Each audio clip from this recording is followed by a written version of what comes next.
Je vais commencer par les nominations, enfin, comme tout le monde. Alors, nous avions cette année, au niveau des romans fantasy traduits, La peur du sage, tome 1 et 2 de Patrick Rothfuss, édition Brajlon, traduction Colette Carrière. Alif l'invisible de J. Willow Wilson, édition Buchel Chastel, traduction Florence Berton.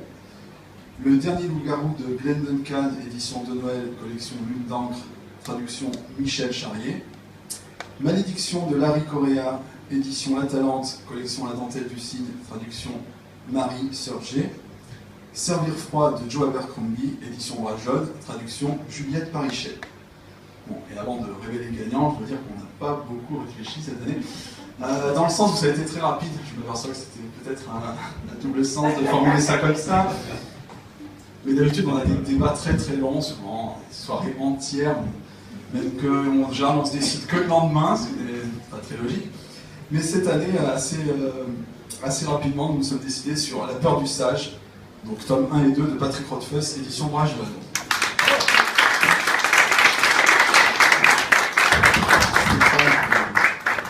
Récupérer ce sublime prix. Attention. C'est des bénévoles. Merci pour lui. Merci infiniment. Un jour, au cours d'une conférence, Charlotte Volper, qui était assise à côté de moi, m'a dit « Tu parles beaucoup ». Ce qui voulait dire, est-ce qu'à un moment donné, tu vas la fermer ta gueule? Donc, j'ai compris la leçon, Charlotte. Mais en fait, je vais quand même parler de je vous remercie infiniment, ça me fait évidemment très très plaisir. Patrick Rothfuss est un merveilleux auteur et tout ce qui s'est passé au sujet de ce livre a été un enchantement du début à la fin. C'est le genre d'aventure éditoriale où on se dit à chaque moment ça ne peut pas se passer aussi bien, il y a un moment où ça va merder et en fait voilà. Ça commence avec 2 SMS que je reçois d'un confrère hollandais et d'une confrère anglaise qui me disent « Est-ce que tu as vu passer ce bouquin? C'est vraiment formidable, il faut absolument que tu jettes un œil. » Donc je me le procure, je prends contact avec l'agent, avec qui je suis fâché depuis 7 ans, et à qui je dis bon, on peut prendre un café, et à qui je dis on est fâché depuis 7 ans, mais voilà, il faut absolument faire ce livre. Ce qui fait que, et je serais absolument enchanté de le faire, et je vais vous convaincre que je suis celui avec lequel il faut le faire en France. Et ce qui explique, pour l'anecdote, le fait que comme on a fait une publicité en 4e de cours de livret d'eau sur ce bouquin, mon bafouille commençait par « c'est un livre qui donne envie de faire la paix ». Voilà, c'était une référence à ça. Et ensuite, il y a une quantité d'idées géniales qui appartiennent à l'édition, je vais vous en dire 2 mots.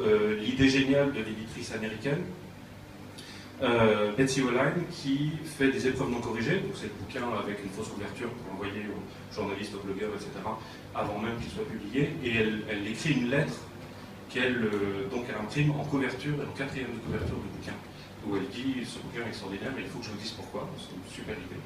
Je voudrais rendre hommage aussi à une 2e idée géniale, qui est celle de l'éditrice anglaise que j'ai citée juste avant, qui est donc l'éditrice anglaise de Rothfuss, qui s'appelle Gillian Redfern, et c'est elle qui a fait cette 4e de couverture absolument magique, qui commence par dire voilà, j'ai libéré des princesses, j'ai incendié la ville de Trébol, etc.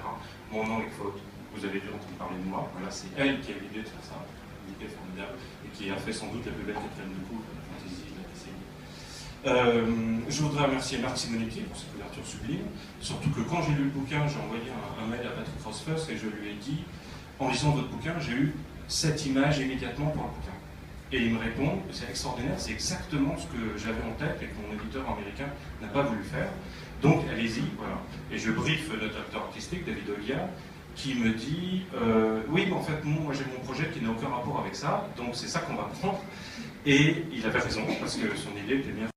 Voilà, et à l'arrivée, on a un bouquin superbe, j'espère que vous l'avez apprécié, et évidemment une superbe traduction de Colette Carrière qui a honoré la qualité de l'ouvrage. Voilà. C'est l'un de ces bouquins qui, dans le domaine de la fantaisie, vous refait le coup que vous connaissez déjà, l'histoire du pauvre gamin qui apprend la magie, mais le fait avec une élégance et avec une splendeur qui fait qu'on se fait avoir. Et je vous remercie beaucoup de vous être fait avoir à votre tour. Merci.